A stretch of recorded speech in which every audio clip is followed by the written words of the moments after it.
안녕하십니까. 2월 25일 오전 영상 시작하도록 하겠습니다. 어제 우리 증시가 이제 러시아의 그런 군사 행동으로 크게 하락한 가운데 어제 미국 증시는 역시 하락 출발하였습니다만은 오후장에는 강하게 반등이 나오면서 마감이 됐습니다.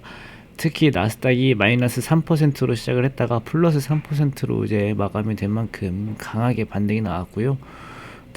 다우지수 역시 마이너스 한 500포인트, 600포인트 빠지다가도 플러스 100포인트 정도로 마감이 좀 됐습니다.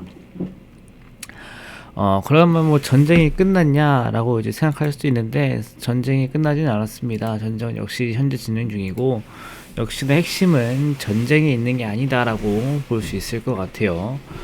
어제 그 바이든 대통령이 이제 2차 제재안을 발표를 했는데 지금 바이든 대통령의 지지율이 낮잖아요. 그래서 여론조사에 민감할 수밖에 없는데 미국 내 여론조사가 러시아 사태에 개입하지 않으면 좋겠다는 여론조사가 압도적이었습니다. 지난 트럼프 대통령 이후에 그 미국 내에서는 자국 우선주의라는 것이 더 크고 지금 뭐 미국뿐만 아니라 전 세계적으로 자국 우선주의라는 그 의식이 더 강하기 때문에 미국 국민들 역시 남의 나라 일에 굳이 안 끼어도 된다라고 생각을 하는 것 같습니다.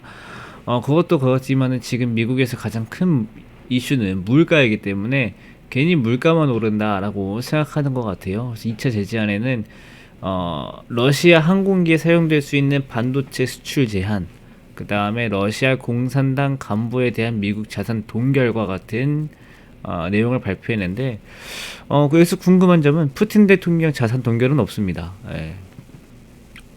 푸틴 대통령의 자산이 없는 건 알 테고 푸틴 자산에 대한 동결은 전혀 없었고 역시 에너지 기업에 대한 제재도 없었습니다. 이제 그만큼 뭐 러시아를 뭐 크게 건드리지도 않고 에너지 기업도 건드리지 않고 이제 이렇게 했고요. 또 이제 우크라이나에 파병을 한다는 얘기도 없었고요. 오히려 파병은 독일에 있는 미군 기지에 이제 파병을 한다 그랬는데 이 파병은 나토 동맹국 수호를 위한 목적이다라고 했습니다. 근데 우크라이나는 나토 동맹국이 아니죠. 그러니까 결국 우크라이나에는 안 간다는 얘기입니다. 그래가지고 그때부터 증시가 이제 반등을 좀 시작을 좀 했고요. 본격적으로 이제 나스닥이 상승했던 이슈는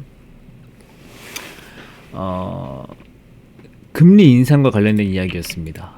페드에서 3월 달에 이제 0.5%포인트 금리 인상할 가능성을 33%에서 13%로 낮춰서 이야기가 나왔기 때문에 이 긴축에 대한 이야기가 줄어들면서 기술주가 크게 반등을 좀 했어요.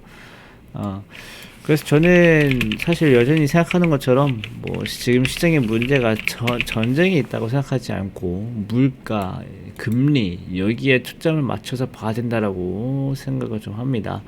그래서 어제 우리나라 증시가 또 군사행동 때문에 크게 빠졌었는데 어제 좀 워낙 많이 빠졌다 보니까 이제 야간 선물이 0.58 정도 반등이 나왔었거든요. 근데 이 야간 선물이 새벽 1시 반, 2시 이때 닫아요.